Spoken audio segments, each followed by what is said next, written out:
One of the solid gadgets na nabili ko tong 1111 is nandito sa aking table.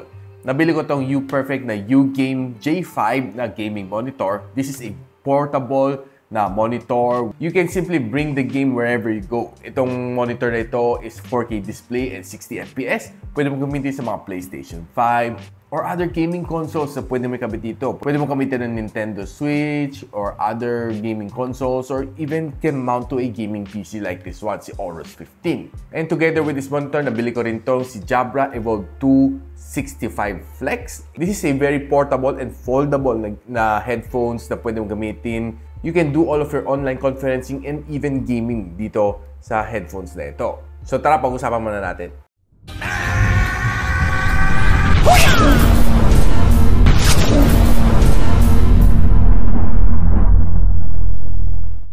So itong UPerfect na portable gaming monitor is very unique. Imagine mo, ang liit nito monitor na ito, ang nipis niya, and you can just simply bring it wherever you go, parang siyang tablet lang.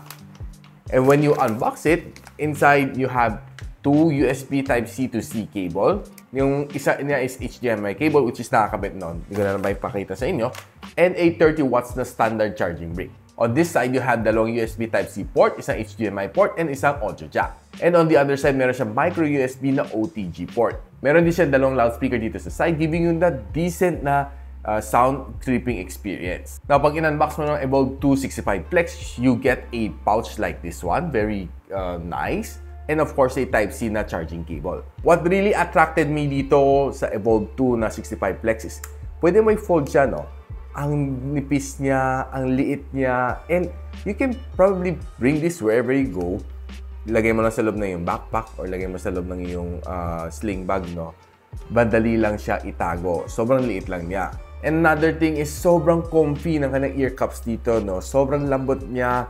Halos parang wala ka masyadong suot, do. I mean, sobrang comfy niya, sobrang lambot niya. And I really love the way that it is. Meron siya mga control buttons dito sa side and charging port dito sa other side. Nung unang binuksan ko to, sabi ko, nasaan yung microphone dito, no? Nung tinignan ko mabuti, nakatago pala siya dito. Ayun. Hindi ko akalain na nandyan lang, no? Sobrang nice sa pagkatago niya. Hindi mo akalain, no, na nandyan lang pala siya when you need it.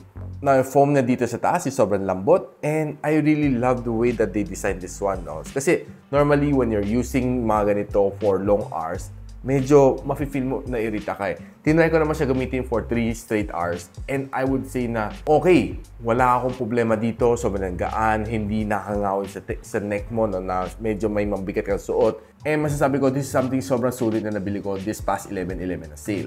So you can either mount this sa iyong PC, sa inyong desktop, or you can even pair it together with your phone using Bluetooth connection. Pag sa PC, pwede mo gamitin itong dongle para seamless ang iyong connection.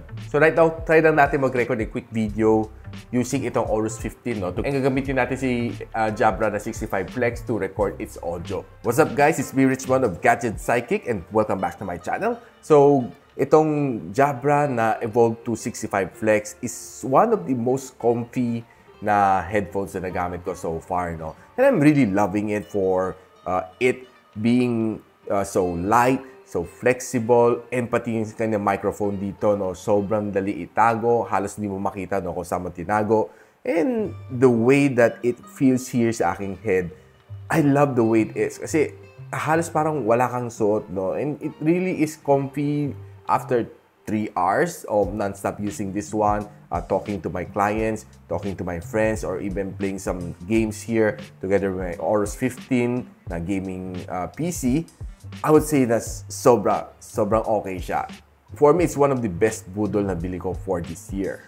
Me, Richmond of GadgetSidekick, and welcome back to my channel. So, itong Jabra na Evolve 265 Flex is one of the most comfy na headphones na nagamit ko so far, no? And I'm really loving it for it being so light, so flexible, and pati yung kanyang microphone dito, no? Sobrang dali itago, halos hindi mo makita, no, kung saan mo tinago.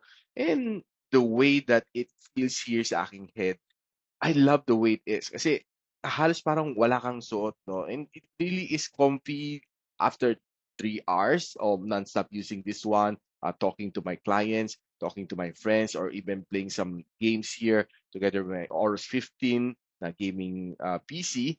I would say na sobrang okay siya.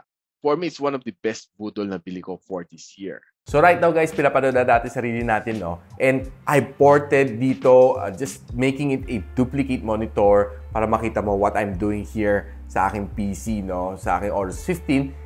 I'm just making a playback dito. Listening to the sound, wow, sobrang clear, sobrang linis ng sound, no? Even though na may external noise dito, may electric fan there, meron kunti ingay dito sa other side, malinis. Dahil ang ganda ng active noise cancelling nitong headphones natin, no, from Jabra. I would say, sobrang okay siya. Lalo na when you're talking to someone na important, mga important na client, or you're doing some important na mga conferencing, I think this one is definitely something that you should invest on, especially para sa mga professionals. So yung noise cancelling niya, no, not only sa earphones, pati sa microphone, meron din active noise cancelling. So that's why it makes it so good. Now, itong UPerfect natin na portable monitor is a 17.3-inch na display. 4K na siya, 60 FPS pa siya, which makes it really nice. And meron siya 100% na Adobe Color Gamut, giving you that color accuracy na you need, especially when you're doing some editing sa Premiere Pro, sa Photoshop, or sa DaVinci Resolve. I think this is something that you can also do while you're on the go. So one of the good things din dito sa kanya, meron siya VESA mount dito, no? So you can easily buy just any stand and mount it on this monitor. Either you can either gusto nyo na naka-portrait or naka-landscape, pwede, kayang-kaya nito monitor na ito. You can do it as an extension to your desktop, or you can do it as a extension to your laptop, or you can even use it as a portable gaming monitor para sa inyong PlayStation 5 na gaming console. So what's really nice din is that sobrang gaan niya, no? It's weighing only at 1 kilogram. Together with this one, meron din siya low blue light technology. So it gives you that eye comfort when you did it. Lalo kung medyo matagal ka nakatitig sa iyong monitor, it is something that would protect your eyes. And so for the past few days, ginagamit natin itong monitor na ito. I'm really happy with it. Pinair ko siya together with my Aorus 15 na gaming monitor. And ginawa ko siya extended na monitor ko. You can do it as a, for demonstration purpose, so pinakita ko sa dito as a duplicate monitor para makita nyo what I'm doing here sa aking desktop. And to my surprise, ang ganda ng kanyang display. Hindi siya nagkakalayo dito sa display ng aking Aorus 15, which is one of the better ones na nagamit ko for a gaming monitor out there for 2023. So we'll play a quick game dito na Forza Horizon 5, and a little bit later, we'll play a quick game ng Counter-Strike para makita natin yung performance niya. Makikita nyo dito, no, kung may delay ba siya o wala. So right now, nakakabit tayo, naka-power siya using na USB Type-C port, and ginagamit natin dito sa HDMI. Pwede mo rin gamitin ng Thunderbolt 4 port dito para i-port out ang display.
So nakita din na yung performance niya sa Forza Horizon 5. So how about tingnan natin sa Counter-Strike 2.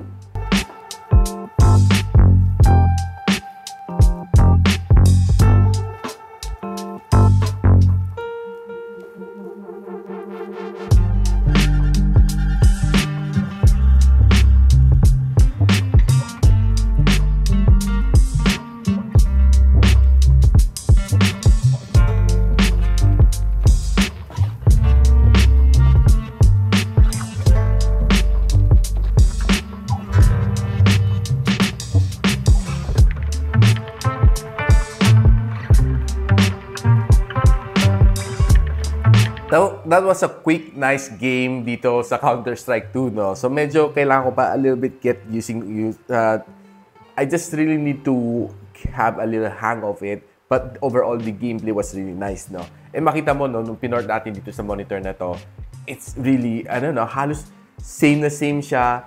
Actually, tinry ko muna siya, no, before ko pinakita sa inyo dito, side by side dito sa aking side.